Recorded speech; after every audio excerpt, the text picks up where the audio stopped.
بسم اللہ الرحمن الرحیم۔ السلام علیکم، کیسے ہیں آپ سب؟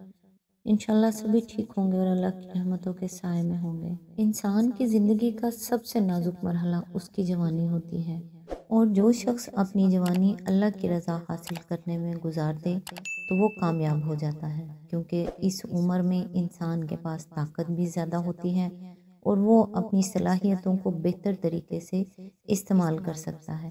مثلاً ایک شخص کی آواز بہت خوبصورت ہے، وہ چاہے تو رب کا کلام پڑھ کر رب کا قرب بھی حاصل کر سکتا ہے، اور چاہے تو کوئی سنگر بن کر اللہ تعالیٰ سے دور بھی جا سکتا ہے۔ یہی تو امتحان ہے اللہ تعالیٰ کی طرف سے کہ میرا بندہ میری دی گئی نعمت کو میری خاطر استعمال کرتا ہے یا اپنے نفس کی تسکین کے لیے۔ آج انشاءاللہ سورۃ توبہ کی آیت نمبر 111 کی تفسیر کا جو سلسلہ جہاں سے ٹوٹا تھا، آج انشاءاللہ وہیں سے سٹارٹ کریں گے۔ اعوذ باللہ من الشیطان الرجیم۔ نمبر 3، ایمان کی یہ حقیقت اسلامی رویہ زندگی اور کافرانہ رویہ زندگی کو شروع سے آخر تک بالکل ایک دوسرے سے جدا کر دیتی ہے۔ مسلم جو صحیح معنی میں خدا پر ایمان لایا ہو، اپنی زندگی کے ہر شعبے میں خدا کی مرضی کا تابع بن کر کام کرتا ہے، اور اس کے رویے میں کسی جگہ بھی خود مختاری کا رنگ نہیں آنے پاتا، الا یہ کہ عارضی طور پر کسی وقت اس پر غفلت طاری ہو جائے اور وہ خدا کے ساتھ اپنے معاہدہ بے کو بھول کر کوئی خود مختارانہ حرکت کر بیٹھے۔ اسی طرح جو گروہ اہل ایمان سے مرکب ہو، وہ اجتماعی طور پر بھی کوئی پالیسی، کوئی سیاست، کوئی طرز تمدن و تہذیب، کوئی طریقے معیشت و معاشرت اور کوئی بین الاقوامی رویہ خدا کی مرضی اور اس کے قانون شرعی کی پابندی سے آزاد ہو کر اختیار نہیں کر سکتا، اور اگر کسی عارضی غفلت کی بنا پر اختیار کر بھی جائے تو جس وقت اسے تنبیہ ہوگا اسی وقت وہ آزادی کا رویہ چھوڑ کر بندگی کے رویے کی طرف پلٹ آئے گا۔ خدا سے آزاد ہو کر کام کرنا اور اپنے نفس و متعلقات نفس کے بارے میں خود یہ فیصلہ کرنا کہ ہم کیا کریں اور کیا نہ کریں، بہرحال ایک کافرانہ رویہ زندگی ہے، خواہ اس پر چلنے والے لوگ مسلمان کے نام سے موسوم ہوں یا غیر مسلم کے نام سے۔ نمبر 4، اس بیع کی روح سے خدا کی جس مرضی کا اتباع آدمی پر لازم آتا ہے، وہ آدمی کی اپنی تجویز کردہ مرضی نہیں، بلکہ وہ مرضی ہے جو خدا خود بتائے۔ اپنے آپ کسی چیز کو خدا کی مرضی ٹھہرا لینا اور اس کا اتباع کرنا خدا کی مرضی کا نہیں، بلکہ اپنی ہی مرضی کا اتباع ہے، اور یہ معاہدہ بیع کے قطعی خلاف ہے۔ خدا کے ساتھ اپنے معاہدہ بیع پر صرف وہی شخص اور وہی گروہ قائم سمجھا جائے گا جو اپنا پورا رویہ زندگی خدا کی کتاب اور اس کے پیغمبر کی ہدایت سے اخذ کرتا ہو۔ یہ اس بیع کے تضمنات ہیں، اور ان کو سمجھ لینے کے بعد یہ بات بھی خود بخود سمجھ میں آ جاتی ہے کہ اس خرید و فروخت کے معاملے میں قیمت یعنی جنت کو موجودہ دنیاوی زندگی کے خاتمے پر کیوں مؤخر کیا گیا ہے۔ ظاہر ہے کہ جنت صرف اس اقرار کا معاوضہ نہیں ہے کہ بائع نے اپنا نفس و مال خدا کے ہاتھ بیچ دیا، بلکہ وہ اس عمل کا معاوضہ ہے کہ بائع اپنی دنیاوی زندگی میں اس بیچی ہوئی چیز پر خود مختارانہ تصرف چھوڑ دے اور خدا کا امین بن کر اس کی مرضی کے مطابق تصرف کرے۔ لہٰذا یہ فروخت مکمل ہی اسی وقت ہوگی جب کہ بائع کی دنیاوی زندگی ختم ہو جائے اور فی الواقع یہ ثابت ہو کہ اس نے معاہدہ بیع کرنے کے بعد سے اپنی دنیاوی زندگی کے آخری لمحے تک بیع کی شرائط پوری کی ہیں۔ اس سے پہلے وہ عذر انصاف قیمت پانے کا مستحق نہیں ہو سکتا۔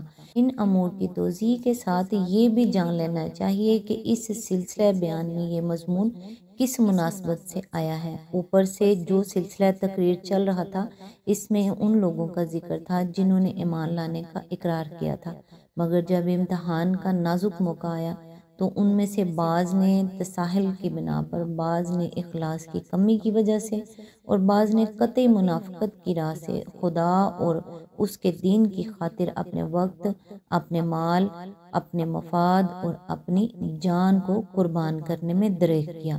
لہٰذا ان مختلف اشخاص اور طبقوں کے رویے پر تنقید کرنے کے بعد اب ان کو صاف صاف بتایا جا رہا ہے کہ وہ ایمان جسے قبول کرنے کا تم نے اقرار کیا ہے، محض یہ مان لینا کہ نام نہیں ہے کہ خدا ہے اور وہ ایک ہے، بلکہ دراصل وہ اس امر کا اقرار ہے کہ خدا ہی تمہارا نفس اور تمہارے مال کا مالک ہے۔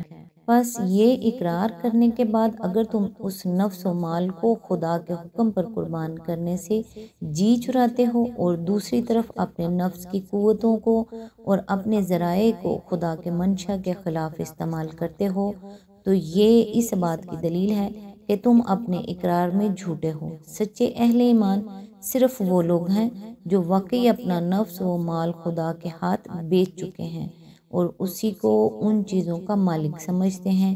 جہاں اس کا حکم ہوتا ہے وہاں انہیں بے دریغ قربان کرتے ہیں، اور جہاں اس کا حکم نہیں ہوتا وہاں نفس کی طاقتوں کا کوئی ادنا سا جز اور مالی ذرائع کا کوئی ذرا سا حصہ بھی خرچ کرنے کے لیے تیار نہیں ہوتے۔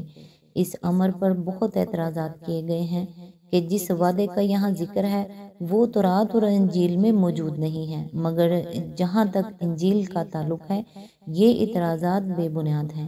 جو اناجیل اس وقت دنیا میں موجود ہے ان میں حضرت مسیح علیہ السلام کے متعدد اقوال ہم کو ایسے ملتے ہیں جو اس آیت کے ہم معنی ہیں۔ مثلا مسیح علیہ السلام نے فرمایا، مبارک ہیں وہ جو راست بازی کے سبب ستائے گئے ہیں، کیونکہ آسمان کی بادشاہت انہی کی ہے۔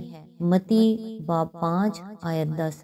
جو کوئی اپنی جان بچاتا ہے اسے کھوئے گا، اور جو کوئی میرے سبب اپنی جان کھوتا ہے اسے بچائے گا۔ متی باب 10 آیت 39۔ جس کسی نے گھروں یا بھائیوں یا بہنوں یا باپ یا ماں یا بچوں یا کھیتوں کو میرے نام کی خاطر چھوڑ دیا ہے، اس کو 100 گنا ملے گا اور ہمیشہ کی زندگی کا وارث ہوگا۔ متی باب 19 آیت 29۔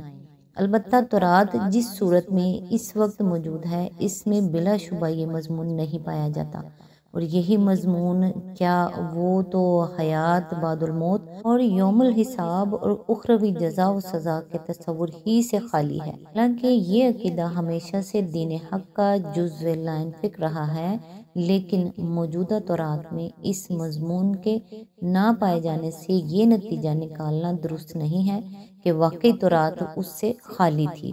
حقیقت یہ ہے کہ یہود اپنے زمانہ تنزل میں کچھ ایسے مادہ پرست اور دنیا کی خوشحالی کے بھوکے ہو گئے تھے کہ ان کے نزدیک نعمت اور انعام کے کوئی معنی اس کے سوا نہ رہے تھے کہ وہ اسی دنیا میں حاصل ہو۔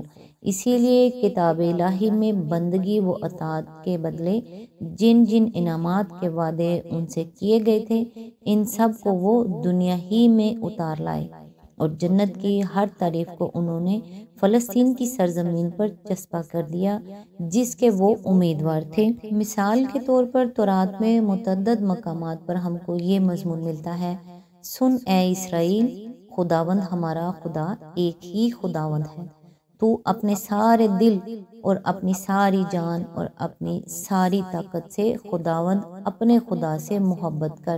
استثناء باب 6 آیت 4 اور 5۔ اور یہ کہ کیا وہ تمہارا باپ نہیں جس نے تم کو خریدا ہے، اسی نے تم کو بنایا اور قیام بخشا۔ استثناء باب 32 آیت 6۔ لیکن اس تعلق باللہ کی جو جزا بیان ہوئی ہے وہ یہ ہے کہ تم اس ملک کے مالک ہو جاؤ گے جس میں دودھ اور شہد بہتا ہے، یعنی فلسطین۔ اس کی اصل وجہ یہ ہے کہ تورات جس صورت میں اس وقت پائی جاتی ہے، اول تو وہ پوری نہیں ہے، اور پھر وہ خالص کلام الہی پر بھی مشتمل نہیں ہے، بلکہ اس میں بہت سا تفسیری کلام خدا کے کلام کے ساتھ ساتھ شامل کر دیا گیا ہے۔ اس کے اندر یہودیوں کی قومی روایات، ان کے نسلی تعصبات، ان کے اوہام، ان کی آرزوؤں اور تمناؤں، ان کے اوہام، ان کی غلط فہمیوں اور ان کے فقہی اجتہادات کا ایک معتبر حصہ ایک ہی سلسلہ عبارت میں کلام الہی کے ساتھ کچھ اس طرح رل مل گیا ہے کہ اکثر مقامات پر اصل کلام کو ان کے زوائد سے ممیز کرنا قطعاً غیر ممکن ہو جاتا ہے۔ ملاحظہ ہو سورۃ آل عمران حاشیہ نمبر 2۔ آج تک کے لیے اتنا ہی، نیکسٹ انشاءاللہ آیت نمبر 112 سے سٹارٹ کریں گے۔ تب تک کے لیے دعا میں یاد رکھیے گا۔ اللہ حافظ۔